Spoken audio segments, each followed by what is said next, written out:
Real education in modern time YouTube channel में आप सभी महानुभाव का बहुत बहुत स्वागत है।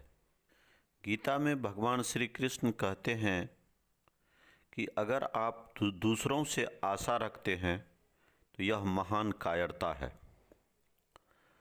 बड़ी भारी निर्बलता है। यह कायरता निर्बलता मन की उपज है। यह कायरता निर्बलता अपनी बनाई हुई है, वास्तव में है नहीं। आप अपनी जगह बैठें, अपनी चीज़ को माने, पढ़ाई चीज़ को अपनी न माने, इसमें निर्बलता कठिनता क्या है। बहुत सारे व्यक्ति, बहुत सारे मनुष्य यह सोचते हैं दूसरे लोग मेरे को क्या कहेंगे, क्या समझेंगे। यह भय महान अनर्थ करने वाला है। इस भय को छोड़कर निधड़क हो जाना चाहिए।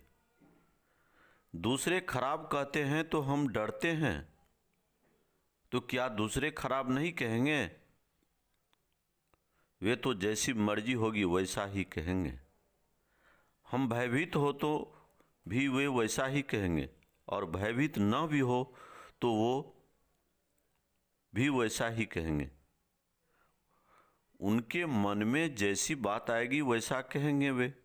क्या हमारे भयभीत होने से वे हमारे को अच्छा कहने लग जाएंगे? यह संभव ही नहीं है। दूसरे क्या कहते हैं इसको न देखकर अपनी बात पर डटे रहो, अपने काम पर ठीक रहो। यह बहुत बड़े लाभ की बात है। निर्भय होने में एक ही बात है कि अगर आपको कोई खराब कहे तो आप अपनी दृष्टि से अपने को देखो कि मैंने तो कोई गलती नहीं की, न्याय विरुद्ध कोई काम नहीं किया।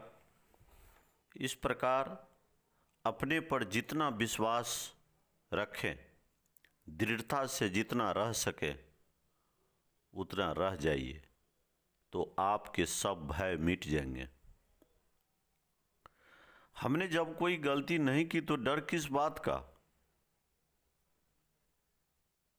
अपने आचरण पर, अपने भाव पर आप दृढ़ रहिए। इससे बड़ा भारी बल मिलता है। हम जब ठीक हैं, सच्चे हैं, तो भय किस बात का? अपने पर अपना विश्वास न होने से ही अनर्थ होते हैं। जब हम अपनी जगह बहुत ठीक है, हमारी नीयत ठीक है, कार्य ठीक है, विचार ठीक है, भाव ठीक है, तो फिर दूसरे से कभी आशा हम क्यों रखेंगे? हमें नहीं आशा रखनी चाहिए। किसी से इच्छा मत कीजिए कि दूसरा हमें अच्छा समझे। दूसरे के बुरा समझने से भय मत कीजिए। दूसरा कितना ही आपको बुरा समझे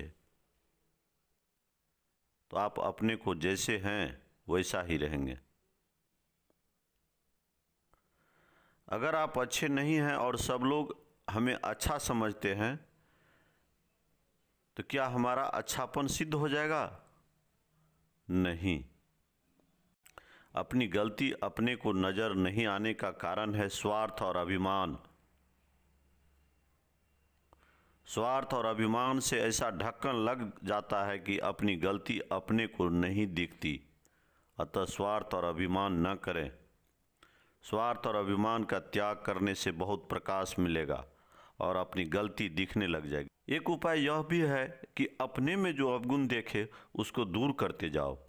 ऐसा करने से आपको न दिखने वाले अवगुण भी दिखने लग जाएंगे।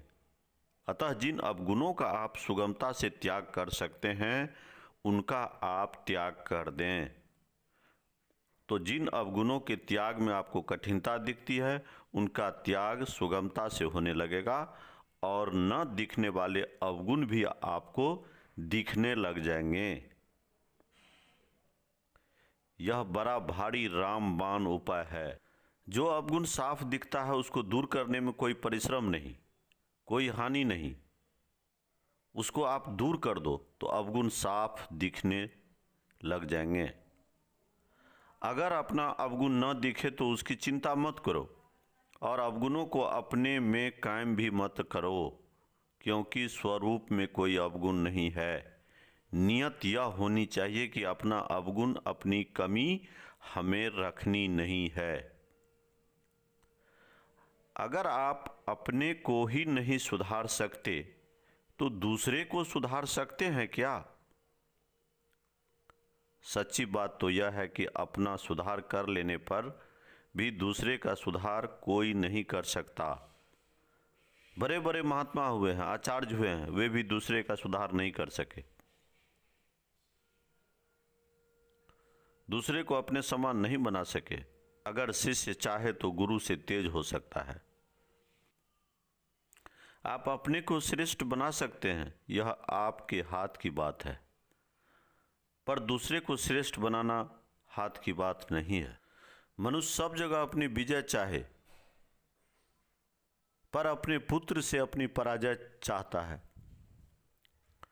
ईमानदार पिता को यह इच्छा रखनी चाहिए कि मेरा पुत्र मेरे से तेज हो जाए। ऐसे ही ईमानदार गुरु को यह इच्छा रखनी चाहिए कि मेरा शिष्य मेरे से तेज हो जाए।